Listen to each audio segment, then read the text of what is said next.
masih di bukan Pak. Masih semangat. Mana suaranya?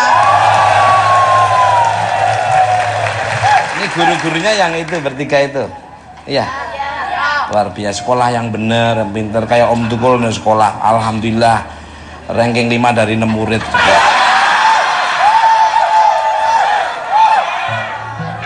Harus membanggakan orang tua. Sekolah kalau nggak pinter mendingan kursus.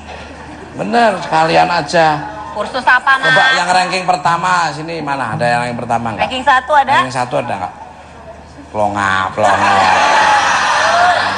Ada nggak ranking 1? Nggak ada. Ranking 2, ranking 2? Nggak ada. Nih Mas, ranking 2. Ranking berapa? 2. Sini. Ayo sini. Nih, apa? Nih sekolah yang pinter kamu. Tampangnya sih nggak meyakinkan ya, Mas? Iya.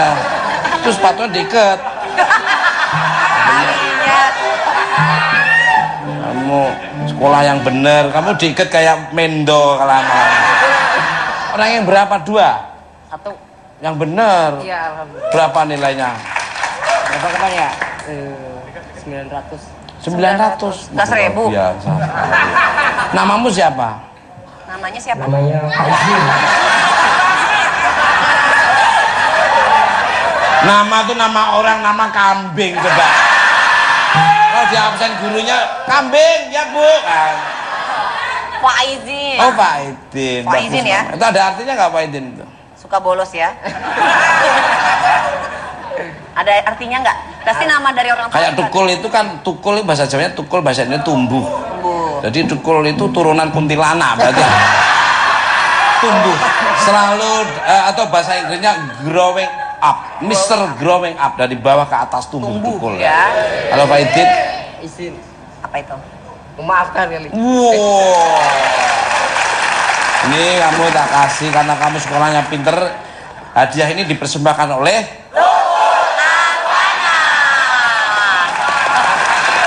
1, 2, 3, 4, 5, 6, 7, 8, 9, 10. Alhamdulillah.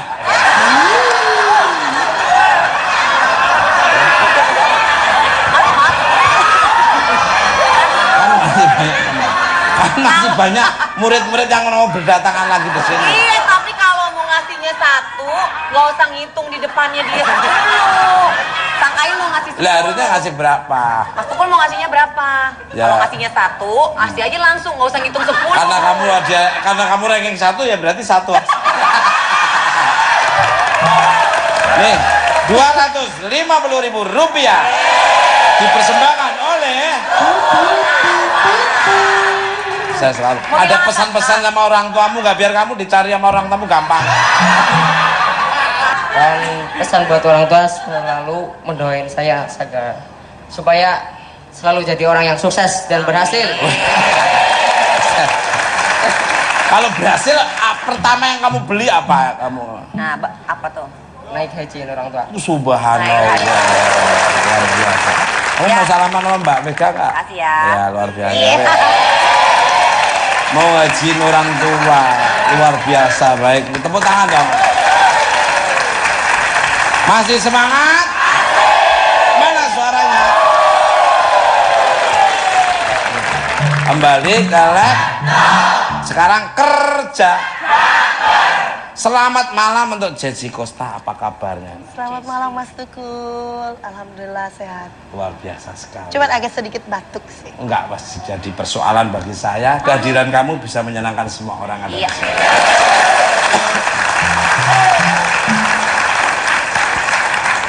Untuk Putri Serangga, sebentar tak ngobrol dulu. Luar biasa. Dia selalu smiling terus ya. Nanti dipanggilnya Mrs. Smiling. Banyak nggak ada apa-apa, senyum terus ya. Tapi itu permainan apa pasangan itu? Asli ya. Asli, Mas. Ya kan kadang-kadang bisa dilepas dulu. Ya jalan-jalan kemana.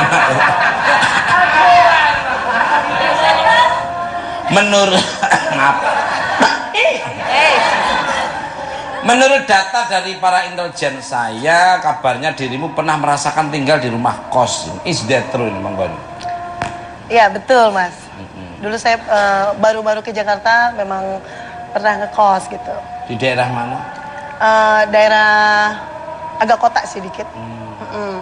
Dan saya pernah beberapa kali pindah kos, gitu. Gimana? Apa yang kamu rasakan? Lebih nyaman, lebih enak, lebih beban atau lebih enjoy? Kalau nyaman sih enggak ya, enakan di rumah sih Mas. Cuman karena lagi berjuang juga di Jakarta, jadi mau nggak mau harus kos gitu. Seperti itu ya. Kenapa nggak kos di tempat saya lebih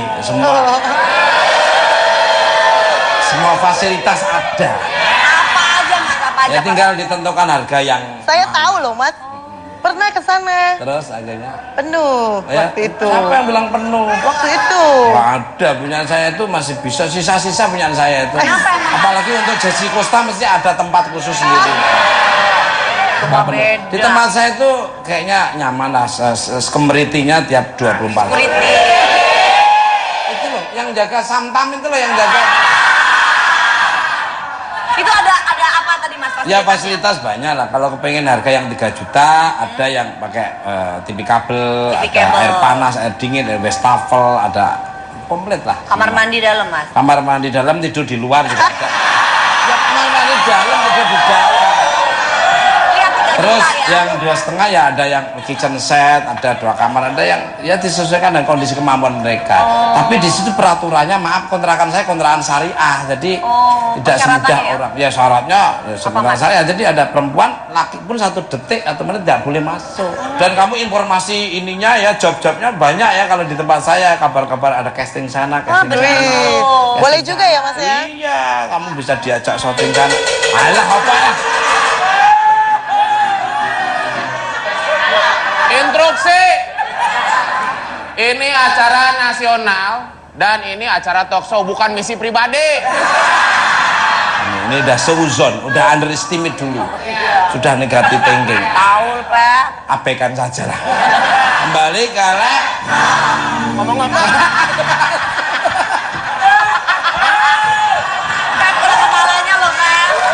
lu nggak ngomong-ngomong, Aku juga nggak tahu Mas. ngomong kayak kalau ada tukang siomay datang itu. Dia lari.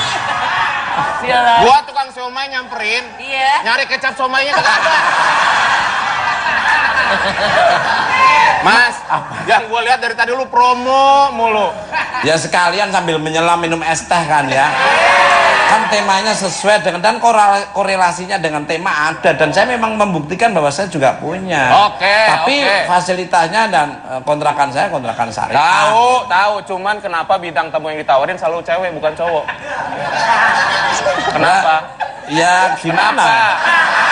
Gini, untuk keseimbangan kan di tempat saya cowok-cowok udah banyak ini loh. Ini ojek 24 jam siap ya.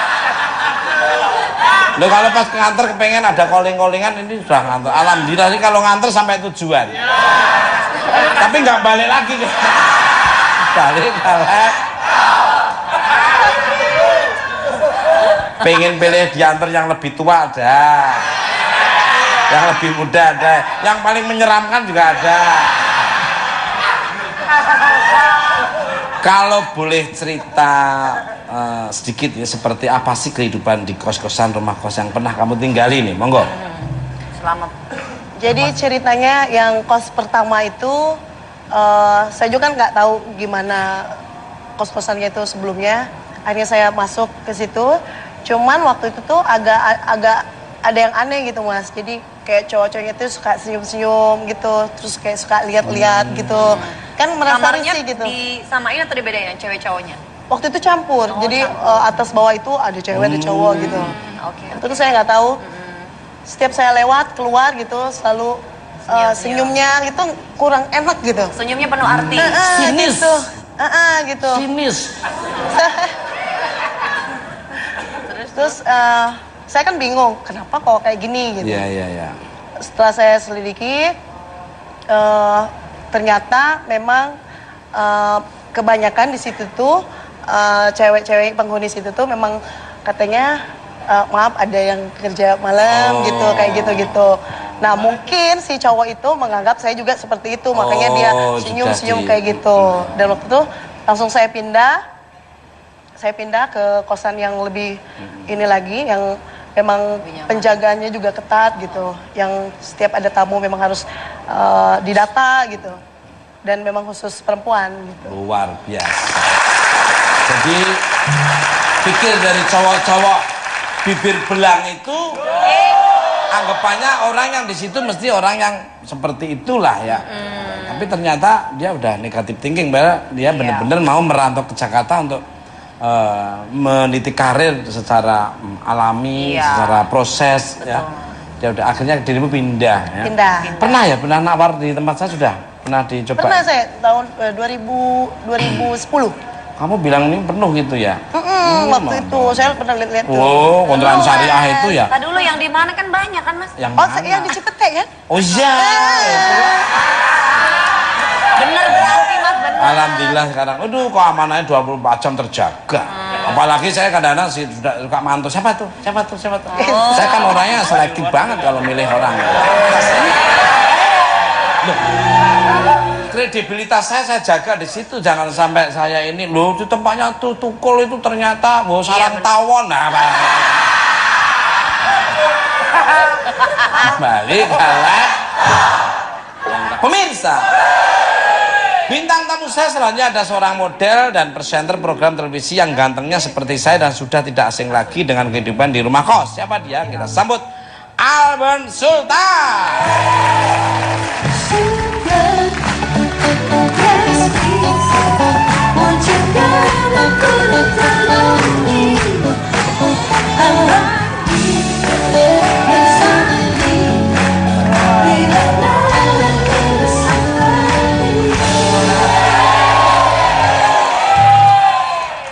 Sama mirip saya bener ya ternyata. Jauh-jauh kepala lu bau menyang. Lu lihat dari angle mana? Kalau bilang jauh dari mana? Saya kan bener-bener same. Iya, Twin, jauh-jauh.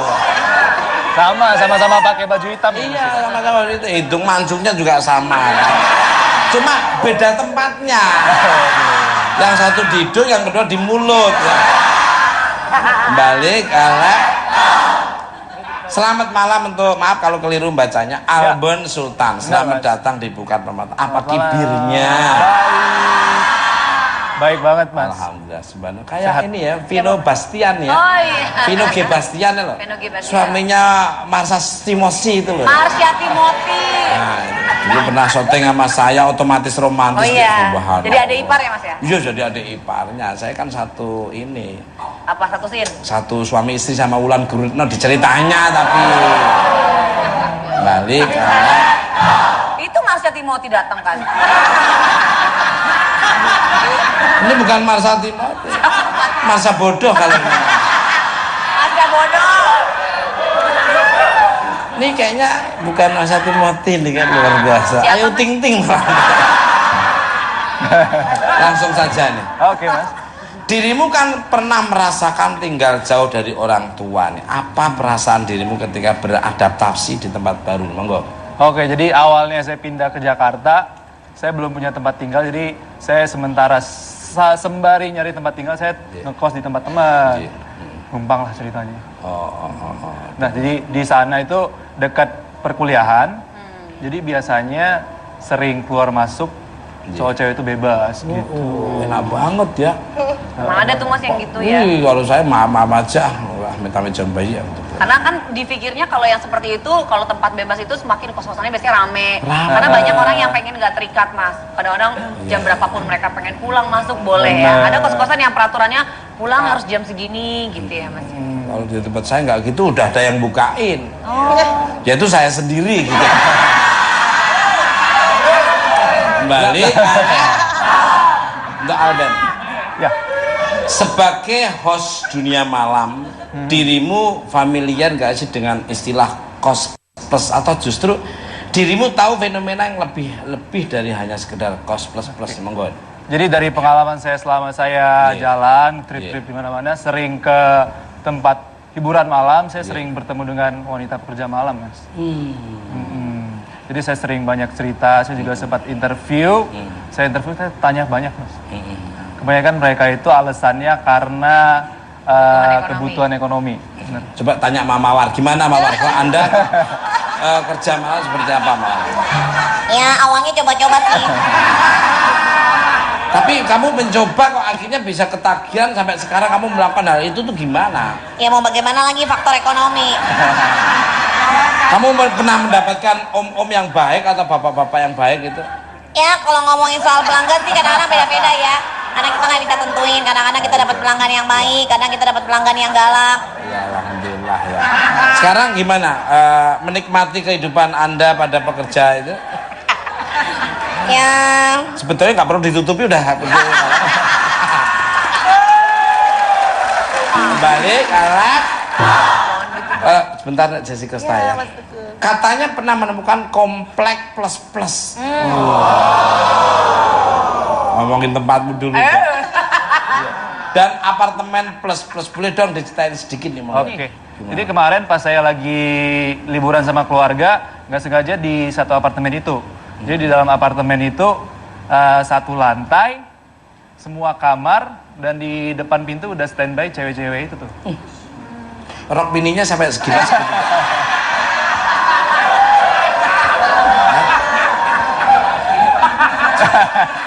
Tapi stockingnya dari sini ke sini. Tapi sobeknya dari sini ke sini. Itu kemben. Luar biasa sekali ya. Luar biasa. Itu alamatnya di mana? Luar biasa. Enggak, aku mau ngasih informasi Kuku sama Pak Eko aja. Biar tak modalin dia nanti. Dia kalau dimodalin, gua mau tapi uang sendiri enggak. Bandel-bandel lah. Banyak Darmawan tuh bandel-bandel. Kembali Darmawannya apa lagi ya? Balik kalah. Mas, justru tempat-tempat kos-kosan yang biasanya ditulis kos-kosan eksklusif itu jangan salah ya, Mas, kadang-kadang ada juga yang memang bisa melakukan tempat-tempat untuk praktek seperti itu. Kadang-kadang mungkin kalau sekilas kan nampak seperti biasa ya, tapi biasanya mereka melakukan pekerjaannya tuh di sosial media, Mas. Iya. Nah, nanti biasanya kalau misalkan udah dapet ininya konsumennya, mereka melakukannya di kos-kosan itu. Gitu. Tarifnya biasanya Kok tahu per jam. berarti kamu ngalamin juga jangan-jangan. Balik kalah. Pemirsa, apa-apa pemirsa.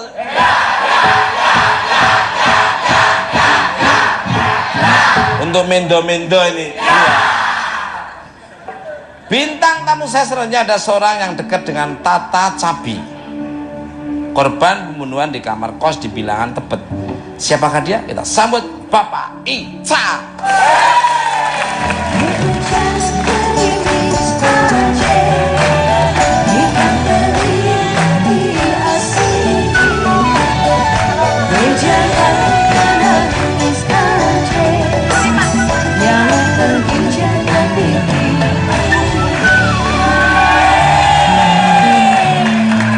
Bentar, aku mau klarifikasi. Kenapa kok pada ketawa? Haha. Lu ngomong kayak mirip Slamet gitu.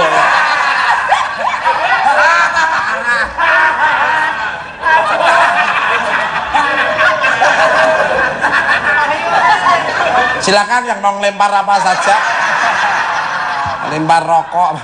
Pemirsa, seperti apa penuturan Bapak Icang tentang kasus Tata Cabi? Icang Imam Tata Cabi, bukan Pak? Emak.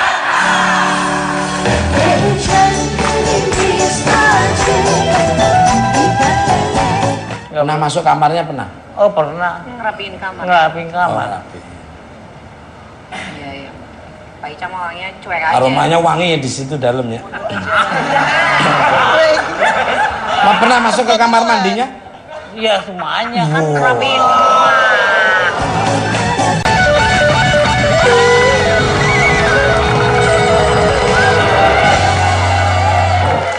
Oke, masih di Puan Pat. Balik kalek. Selamat malam Pak Icang, apa kabarnya? Baik. Langsung saja nih Pak Icang, bagaimana sih awal mula Pak Icang akhirnya menemukan Tata sudah tak bernyawa? Bisa tolong diceritakan enggak?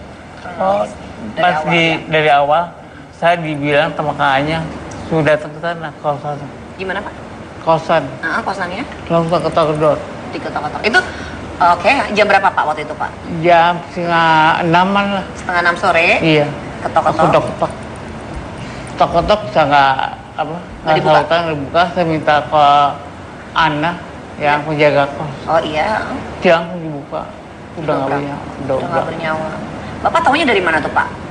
Kira-kira maksudnya punya feeling bahwa di dalam kos-kosan itu ada yang nggak beres?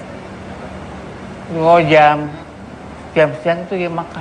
Siang makan? Minta gitu, minta begini rujak, makanan langsung ke kedoi. Enggak, langsung proses saya berdebar gitu. Wah, bayi pertama saya meninggal nih. Nggak tahu ada di mana. Benar. Pak Icang udah punya feeling gitu. Kuat ya Pak Icang feelingnya ya. Iya, iya. Siang berarti masih minta rujak ya Pak? Jam Iya, setengah rujak. 6 dibuka sudah nggak bernyawa. Seperti itu Mas.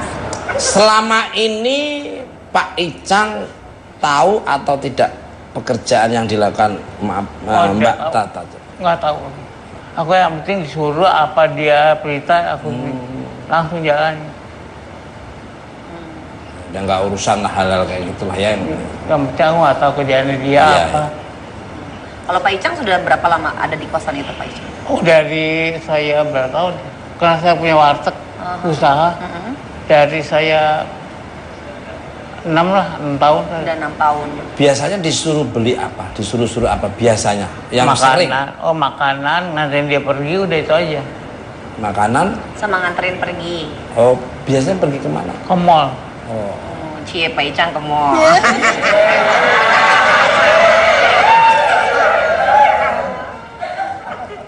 lauk pauknya paling disukai apa kalau makanan? Makanan ikan dia. Hah? Ikan. Ikan. Balik kalah. Pernah nggak orang bilang katanya pacarnya Pak Icang itu enggak? Oh, enggak. Enggak ya. Udah sadar mereka ya.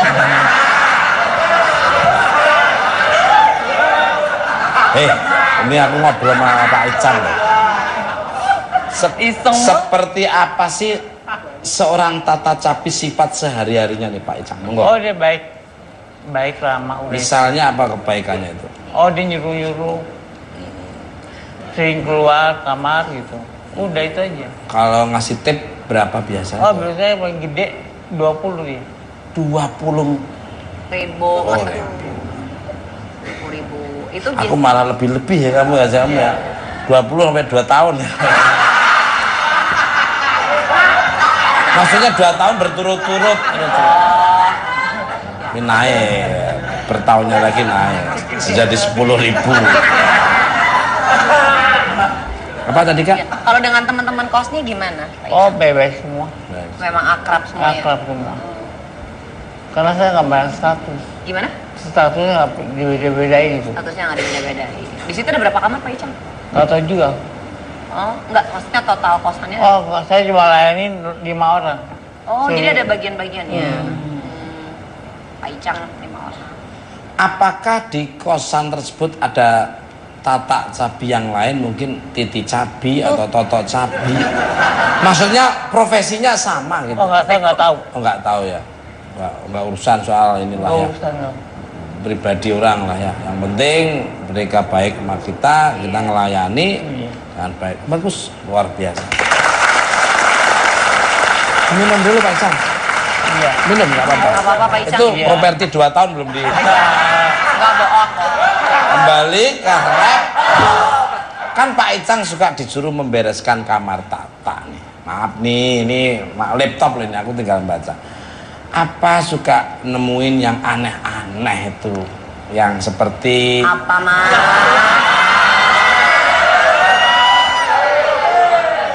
ini nggak disebut ya? Dah gitu aja lah.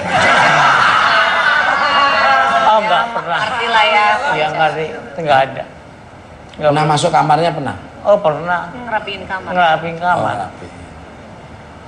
Iya, iya. Pak Icang orangnya cuek aja. Aromanya wangi di situ dalamnya.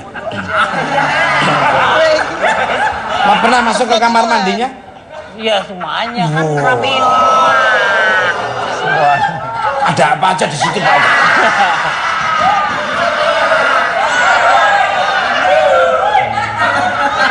Orang nanya ya ketahuan.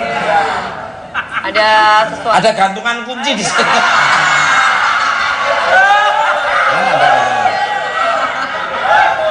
Ada ember katanya. Ember. Biasanya tiap hari atau 2 hari sekali bersihin? Seminggu.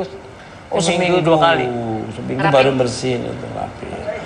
Untuk Mas Alban dan Jesse Costa. Maaf.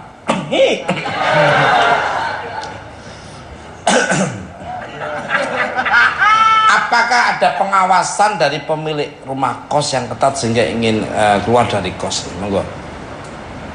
Kalau saya dulu saya kenapa pindah karena memang lingkungannya memang nggak nyaman. Yeah.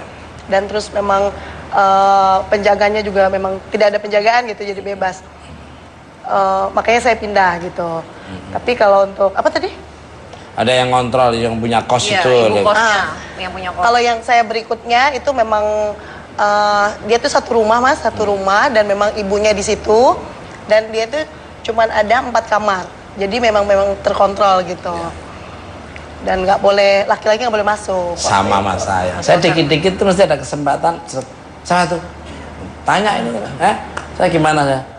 Loh kak kamu di situ nguriwariwi ngapain? Itu kalau ada yang kos agak lumayan, mending yang bibirnya kayak lemari es gitu, yang netes terus. Itu kadang-kadang gua cari perhatian, ini berang-berang ini biasa. Ya ampun. Ya, itu siapa? Ada motor masuk, helmnya harus dibuka. Di situ harus helm buka ya. Helm buka. Buka, karena kan siapa tahu dia mukanya berubah di situ buka lah. Jadi kalau dari Mas Alben. Kalau saya sendiri justru lebih senang kalau dikontrol, Mas. Setuju. Jadi dulu tempat saya ngekos ada tiap lantai ada kamera, pintu masuk keluar ada kamera, terus ada jam malamnya, Mas. Setuju sekali. Dibatasin jam malam. Setuju. Kamu keluar masuk, terus juga pakai akses kalau mau masuk. Luar biasa. Ini gua demen. Demen ya. Jadi aman gitu. Enak. Pemirsa, untuk membahas fenomena kos plus plus ini saya sudah kedatangan bintang tamu seorang psikolog yang sangat cantik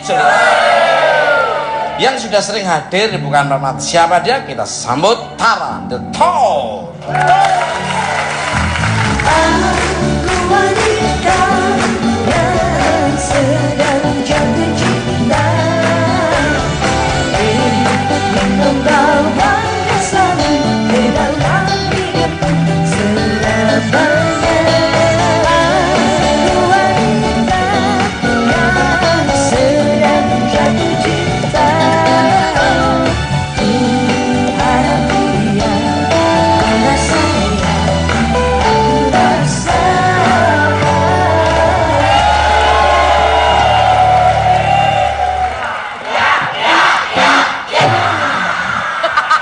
Dia lagi nggak lihat loh mas, kaget mas.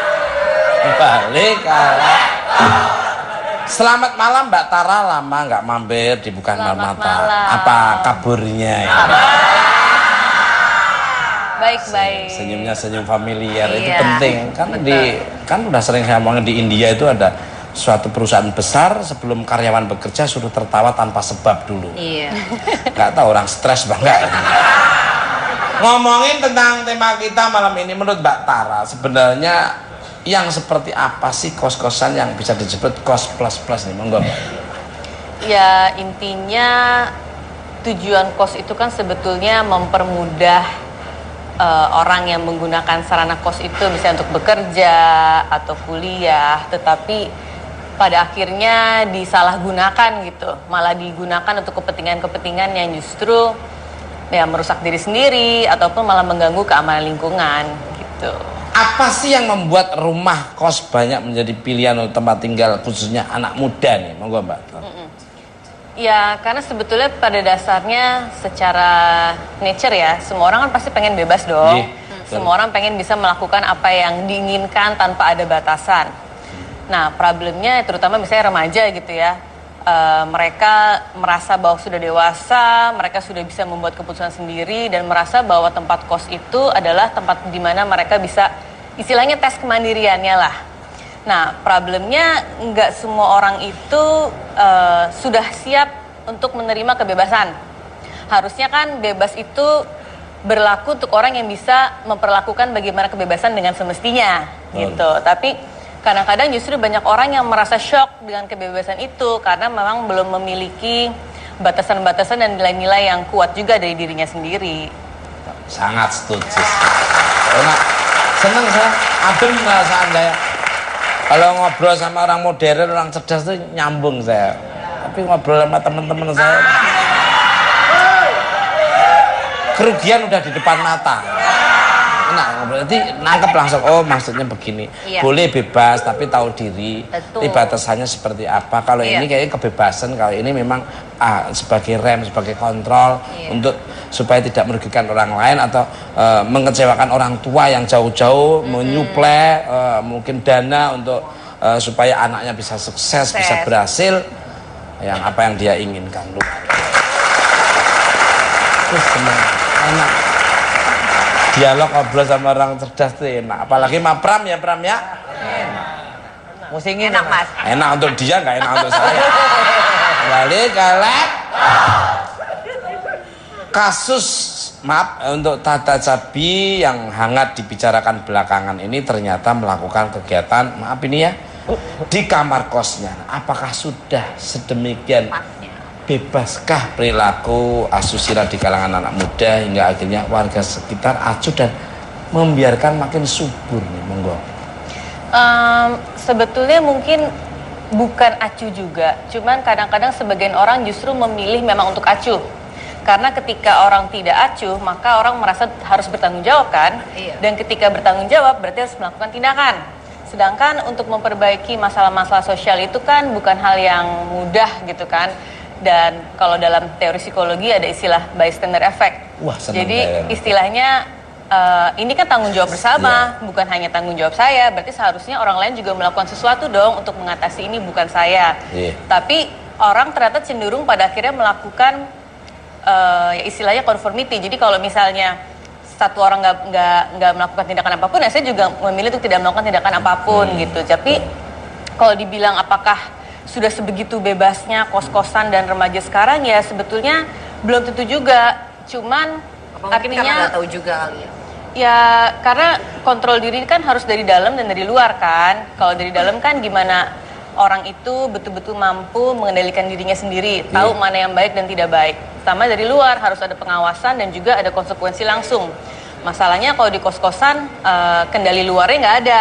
Jadi betul-betul diserahin ke diri sendiri. Betul. Nah, problemnya adalah sudah mampu atau tidak untuk bisa melawan godaan yang ada, karena godaan itu pasti banyak banget. Betul. Gitu. Luar biasa. Untuk kasus Tata Cabi juga menguak praktek asusila via sosial media yang terjadi di kos-kosan. Kok bisa ya? Kenapa sih media sosial dijadikan pilihan apalagi alat dalam praktek asusila tersebut? Monggo. Iya, karena memang tujuannya itu kan untuk bisa mendapat pekerjaan sebanyak mungkin kan. Iya. Dan sosial media itu kan yang paling gampang untuk bisa menjangkau banyak orang. Sehingga pada akhirnya memang sosial media jadi suatu sarana gitu. Tapi kan sebetulnya yang paling penting ketika memang orang itu, artinya si pelaku ya, sudah memahami image-nya seperti apa dan memang ingin orang lain mengetahui dia punya image seperti itu, sehingga sosial media bukan jadi hal yang memalukan gitu. Artinya kan kalau kita menunjukkan kekurangan diri kita ke sosial media kan justru kita harusnya merasa malu. Ini malah gitu buat kan. promo ya. Ya, karena memang tujuan utamanya sebetulnya itu, dan memang itu image yang ingin ditonjolkan sih sebetulnya. Apa Pram? Promonya. Gitu ya, ya. Dan kalau langsung kontak gitu, kalau menghubungi nggak ada makelar-maklarannya ya, nggak Iya. dipotong presentasinya ya. Benar. Kalau Biasanya dulu kamu kepotong berapa Kak? Kalau Ya ampun Mas. Enggak, kalau dapat job itu loh, job MC. Bilang dong lawak. Mas. Kontor jadi salah ngerti. Orang jadi salah paham dong. Berapa? Kalau dari manajemen ya Mas? Iya ya. 20%. Luar biasa sekali. Kurang banyak. Tapi dibayar cash Iya, and iya. carry. Jadi kalau hubungan langsung ke Vega kan nggak tanpa potongan ya. Mungkin Iya. begitu ya Mbak Tapi ya. iya, beda-beda. Dan kenapa alasannya di kosan juga tadi kenapa Mbak? Apa karena mudah? Lebih praktis, murah kan. murah Kalau ya, di Mas? hotel kan bayar check-innya berapa ya Pram ya. Belum habisnya masuk aja harus ngasih makan dulu. Dikasih daftar menu. Makan, kalau nggak makan satu piring 60 juta ya malu. Ya sebetulnya kan bisa di mana aja. Iya, iya. Cuman memang kebetulan ya mungkin saat ini yang terekspos memang kos-kosan, tapi Kos-kosan, sebetulnya ya. kan itu bisa di mana aja dan mungkin Kan memang ada level-levelnya juga kayaknya ya Mbak. ya dan saat ini mungkin buat dia misalnya untuk si pelaku mendapatkan pelanggan sebanyak mungkin lebih penting daripada image-nya dia di mata sosial gitu. Luar biasa sekali ya. Analisnya. Kembali ke mana tadi? Iya kan? Bagaimanakah sebaiknya sikap orang tua ketika harus melepas anak mereka untuk tinggal di rumah kos? Nah, Dibekali. sebetulnya sikap orang tua untuk melepas itu tidak bisa hanya oh besok anak ini mau dilepas nih atau bulan depan mau dilepas jadi kita harus kasih wejangan. Nggak bisa begitu sih, karena ini prosesnya dari awal gitu.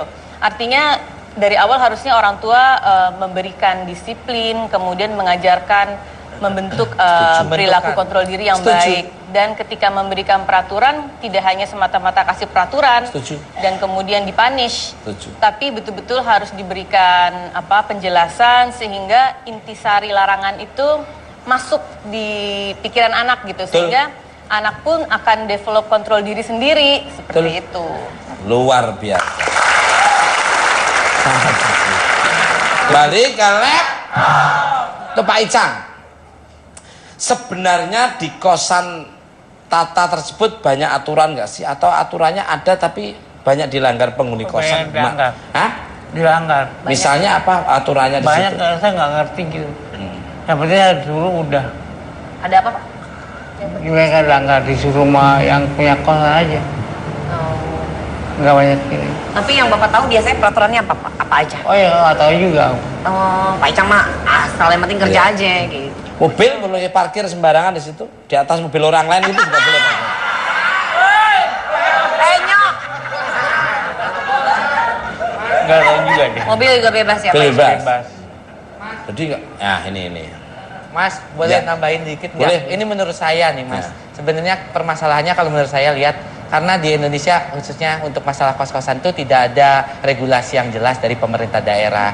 Jadi kalau ada regulasinya, semua yang punya tempat kos itu ada aturan-aturan tertentu yang berdasar.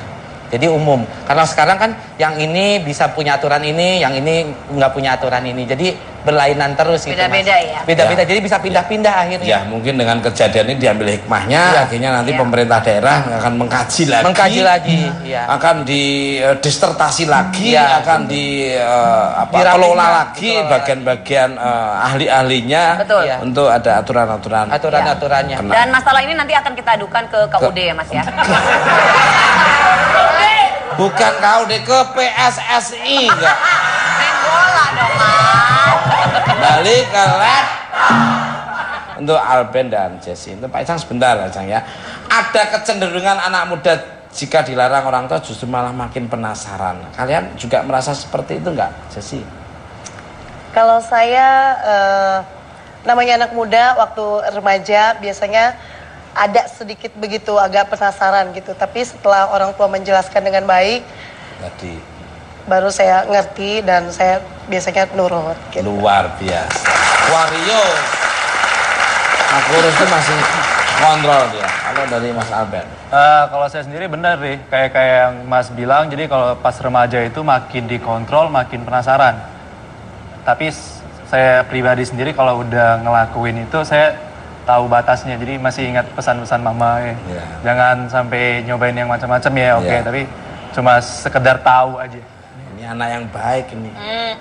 Beda tak? Kok banding-bandingin? Uang suruh bayar uang SPP habis tuh makan jajan. Itu Mbak Tara nih. Gimana nih solusinya untuk yang mudah penasaran akibat dilarang-larang? Apakah hanya terjadi di Indonesia saja nih? Monggo. Sebetulnya nggak juga, tapi memang ada perbedaan pola asuh ya dari di Indonesia dan di negara berkembang lainnya gitu ya. Kalau di negara berkembang, mereka biasanya pola asuhnya lebih ke demokratis. Jadi artinya peraturan dibahas bersama, anak diajarkan untuk mandiri sejak kecil. Ya contohnya deh, dari bayi aja tidur sendiri. Kalau kita bayi tidurnya pasti barengan sama kita, misalnya gitu. Kalau di Indonesia, pola asuh yang lebih dominan tuh adalah yang otoriter. Jadi ketika orang tua memberikan aturan-aturan tanpa melibatkan anaknya. Biasanya dalam periode waktu tertentu anak itu akan tumbuh menjadi anak yang memang sesuai dengan keinginan orang tua. Tapi terlalu banyak dilarang tanpa ada penjelasan, batinnya akan marah. Betul. Kayak contohnya kalau kita diet deh, makin dilarang nggak boleh makan, makin pengen makan gitu kan. Karena batinnya marah gitu, sehingga itu yang pada akhirnya membuat anak jadi penasaran dan ingin melakukan trial error sendiri gitu. Nah, problemnya ketika melakukan trial error sendiri, lingkungannya sudah cukup oke atau belum, sudah kondusif atau belum. Kalau misalnya memang belum, anak kan jadi mudah terbawa gitu. Jadi sebetulnya bagaimana peraturan itu harus diberikan dan dijelaskan ya harus sedetail mungkin dan melibatkan anak, sehingga kalau perlu bentuknya pertanyaan. Misalnya, menurut kamu kenapa sih kalau masih kecil itu belum bisa tinggal sendiri? Biarkan anak yang menjawab, sehingga anak ikutan berpikir.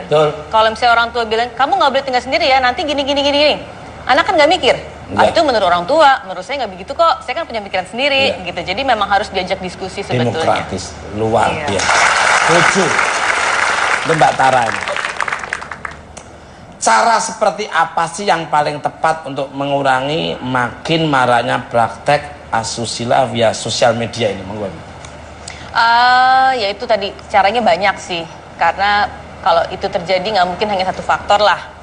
Pertama ya tadi dari diri sendiri.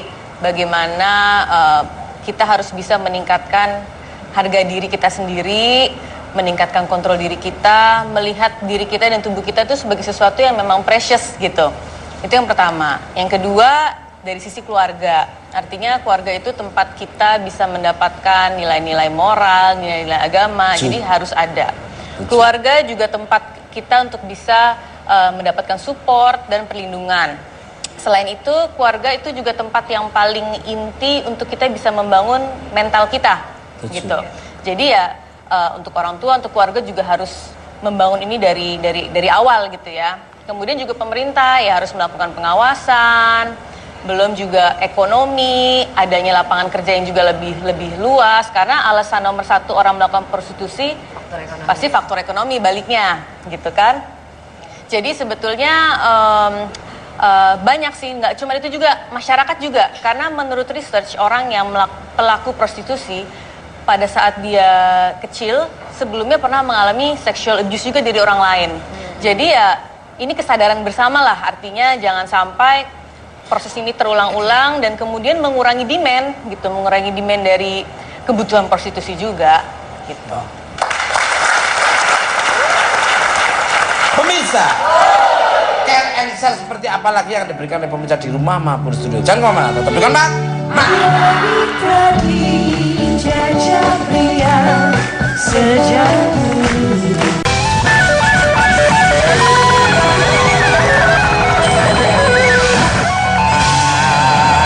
Oke, masih di Bukan Mak.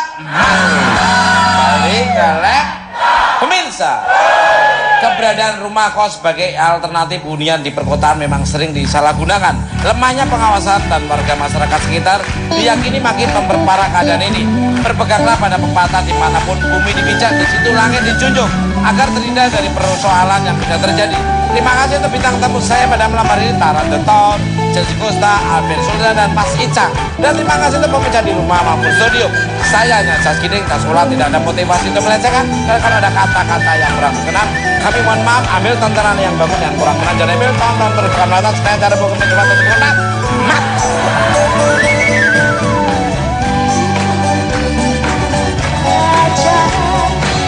Lima kali dalam seminggu, acara ditunggu-tunggu selalu. Gaya kocak keluar, suasana lebih ceria.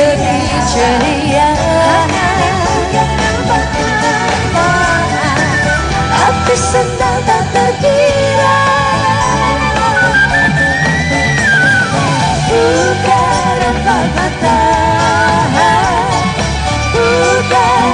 Ada tatak cabi yang lain, mungkin titi cabi atau toto cabi.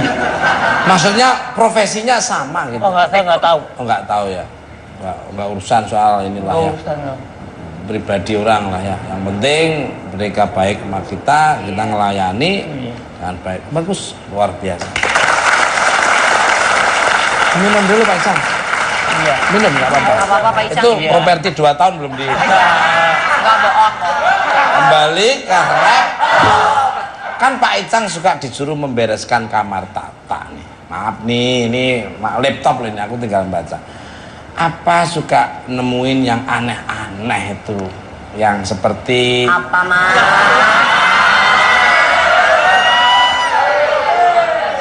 ini nggak disebut ya? Dah gitu aja lah. Oh, nggak pernah. Ngerti lah ya. Ya ngerti, nggak ada. Nggak Pernah masuk kamarnya pernah? Oh pernah. Ngerapiin kamar. Ngerapin kamar. rapi. Iya, iya. Pak Icang orangnya cuek aja. Aromanya wangi di situ dalamnya. Pernah masuk ke kamar mandinya? Iya semuanya kan. Ngerapiin Semua. Ada apa aja di situ Pak?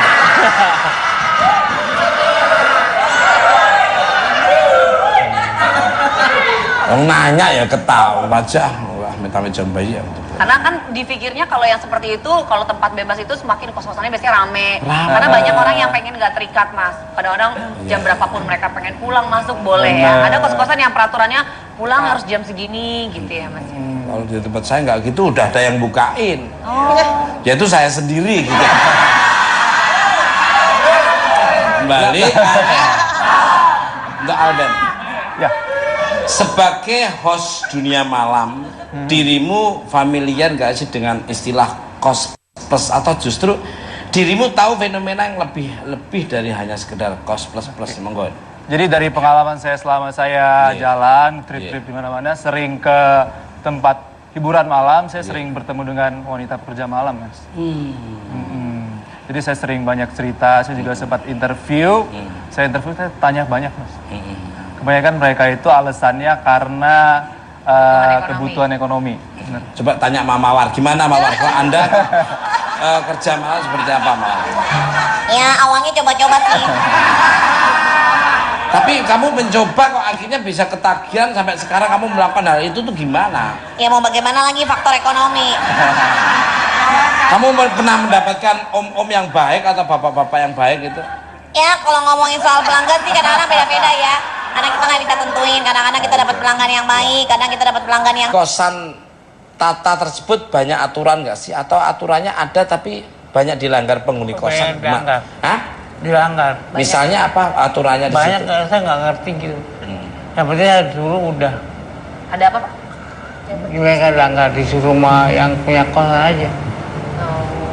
Nggak banyak ini. Tapi yang Bapak tahu biasanya peraturannya apa aja? Oh ya nggak tahu juga. Oh, Pak Icang mah asal yang penting kerja aja gitu. Mobil boleh parkir sembarangan di situ? Di atas mobil orang lain itu nggak boleh parkir. Nyok. Nggak tahu juga deh. Mobil juga bebas ya Pak? Bebas. Jadi nggak? Nah ini. Mas, boleh Ya. nambahin dikit nggak? Boleh. Ini menurut saya nih Mas. Ya. Sebenarnya permasalahannya kalau menurut saya lihat, karena di Indonesia khususnya untuk masalah kos-kosan itu tidak ada regulasi yang jelas dari pemerintah daerah. Jadi kalau ada regulasinya, semua yang punya tempat kos itu ada aturan-aturan tertentu yang berdasar. Jadi umum. Karena sekarang kan yang ini bisa punya aturan ini, yang ini nggak punya aturan ini. Jadi berlainan terus gitu Beda-beda Mas. ya? Beda-beda. Ya. Jadi bisa pindah-pindah akhirnya. Ya mungkin dengan kejadian ini diambil hikmahnya, Ya. akhirnya nanti Ya. pemerintah daerah akan mengkaji lagi. Mengkaji lagi, ya. Akan disertasi lagi, Ya. akan Dirapikan, kelola lagi dikelola bagian-bagian ahli-ahlinya Betul. Ya. untuk ada aturan-aturan. Aturan-aturannya. Kena. Dan masalah ini nanti akan kita adukan ke KUD ya Mas ya? Saya ngekos, ada tiap lantai ada kamera, pintu masuk keluar ada kamera, terus ada jam malamnya Mas. Setuju sekali. Dibatasin jam malam.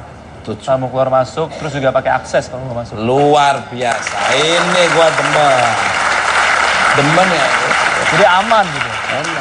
Pemirsa, untuk membahas fenomena kos plus ini saya sudah kedatangan bintang tamu seorang psikolog yang sangat cantik yang sudah sering hadir di Bukan Malam. Siapa dia? Kita sambut Tara The Tall.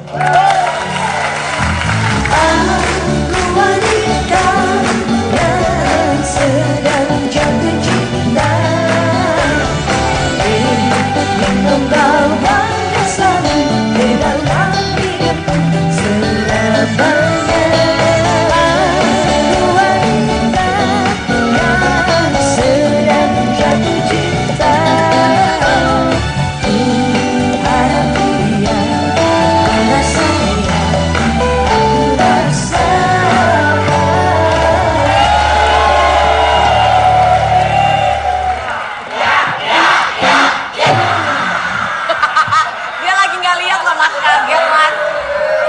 Balik kalah.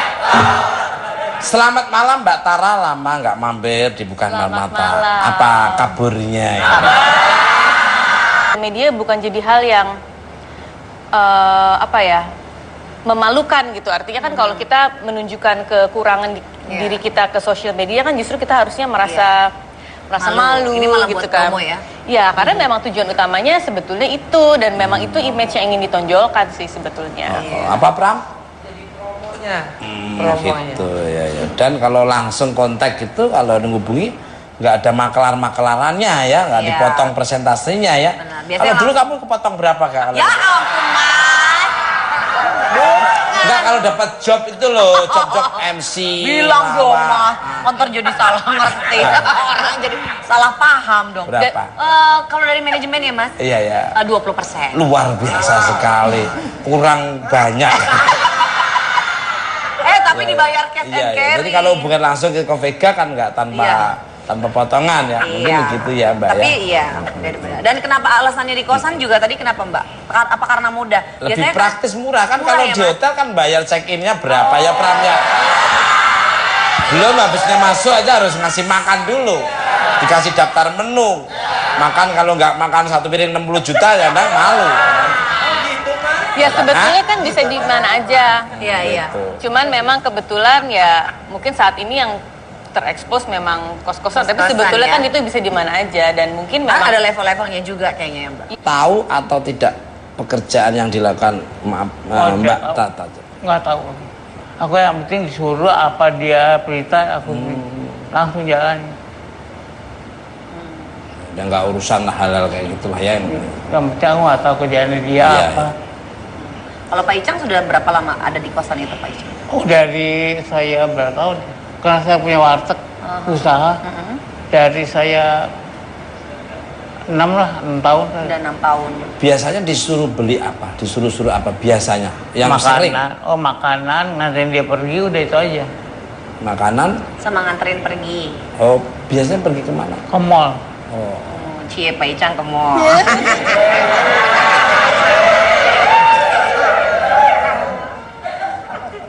Lauk pauknya paling disukai apa kalau makanan? Makanan ikan dia. Hah? Ikan.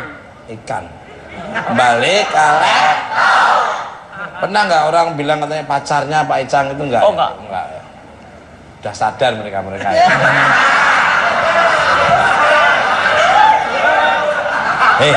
Ini aku ngobrol sama Pak Icang loh. Seperti apa sih seorang Tata Capi sifat sehari-harinya nih Pak Icang? Monggo. Oh dia baik. Baik ramah udah. Misalnya apa kebaikannya itu? Oh dia nyuruh-nyuruh. Sering keluar kamar gitu. Udah itu. Tapi ngobrol sama teman-teman saya, kerugian udah di depan mata.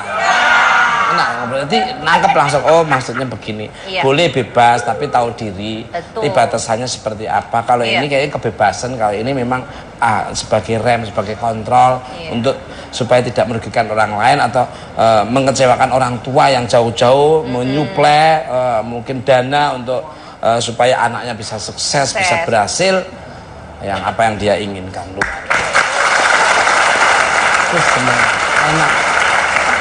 Dialog ngobrol sama orang cerdas tuh enak. Apalagi sama Pram ya Pram ya. Musingin Enak Mas. Enak untuk dia, nggak enak untuk saya. Kembali kalek. Kasus maaf untuk Tata Capi yang hangat dibicarakan belakangan ini ternyata melakukan kegiatan maaf ini ya di kamar kosnya. Apakah sudah sedemikian bebaskah perilaku asusila di kalangan anak muda hingga akhirnya warga sekitar acuh dan membiarkan makin subur nih, monggo. Sebetulnya mungkin bukan acuh juga, cuman kadang-kadang sebagian orang justru memilih memang untuk acuh. Karena ketika orang tidak acuh, maka orang merasa harus bertanggung jawab kan? Iya. Dan ketika bertanggung jawab berarti harus melakukan tindakan. Sedangkan untuk memperbaiki masalah-masalah sosial itu kan bukan hal yang mudah. Itu yang pertama. Yang kedua, dari sisi keluarga. Artinya keluarga itu tempat kita bisa mendapatkan nilai-nilai moral, nilai-nilai agama. Jadi harus ada. Keluarga juga tempat kita untuk bisa mendapatkan support dan perlindungan. Selain itu, keluarga itu juga tempat yang paling inti untuk kita bisa membangun mental kita, gitu.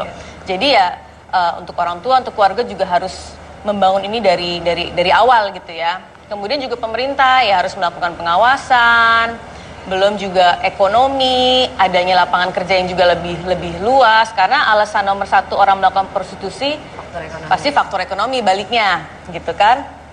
Jadi sebetulnya banyak sih, nggak cuma itu juga, masyarakat juga, karena menurut research orang yang pelaku prostitusi pada saat dia kecil sebelumnya pernah mengalami sexual abuse juga dari orang lain.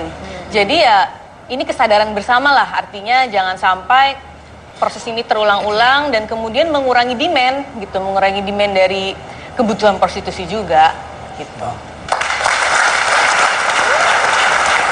Pemirsa, care and share seperti apa lagi yang diberikan oleh pemirsa di rumah maupun studio? Jangan kemana, tetap dengan Mak. Jajah pria sejati.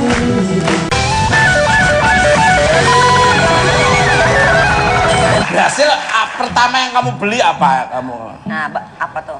Naik haji orang tua. Subhanallah, luar biasa. Kamu mau salaman sama Mbak Mega kak? Kasih ya. Ya luar biasa. Mau hajiin orang tua, luar biasa. Baik, tepuk tangan dong. Masih semangat? Mana suaranya? Kembali ke lab. Sekarang kerja. Selamat malam untuk Jessy Costa, apa kabarnya? Selamat malam Mas Tukul, alhamdulillah sehat. Luar biasa sekali. Cuman agak sedikit batuk sih. Enggak, pasti jadi persoalan bagi saya. Kehadiran kamu bisa menyenangkan semua orang ada di sini.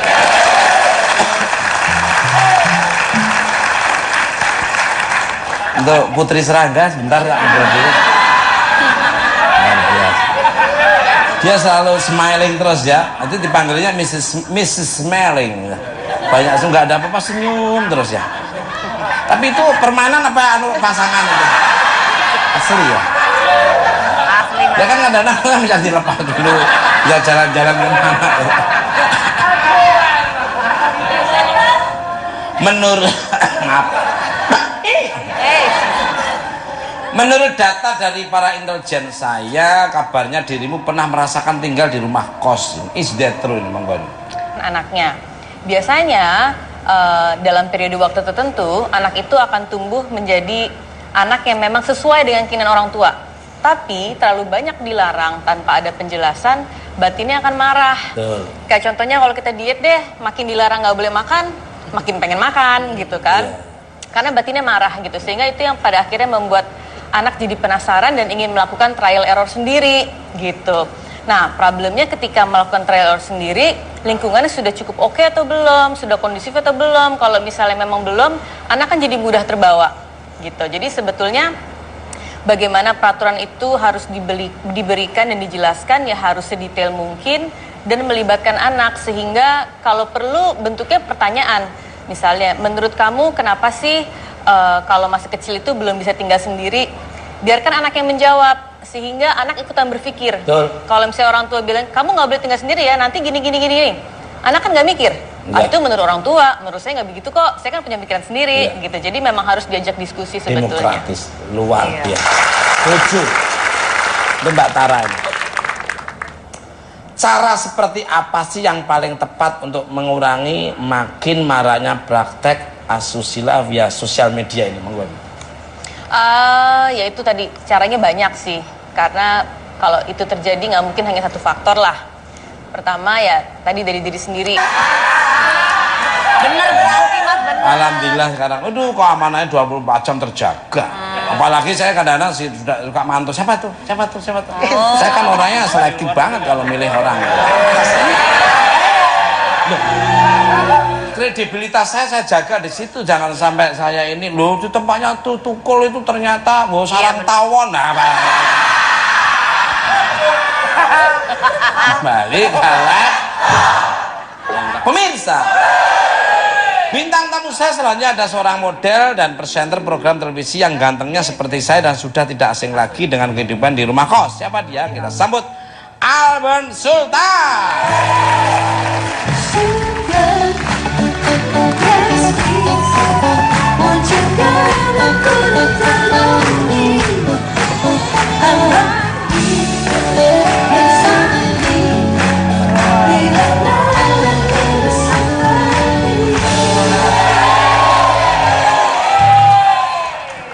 sama mirip saya bener ya ternyata ya. Jauh-jauh kepala lu bau menyang. Lu lihat dari angle mana? Kalau bilang jauh dari mana? Saya kan bener-bener same. Iya, Twin, jauh-jauh. Sama-sama pakai baju hitam. Iya, sama-sama itu. Hidung mancungnya juga sama. Kan?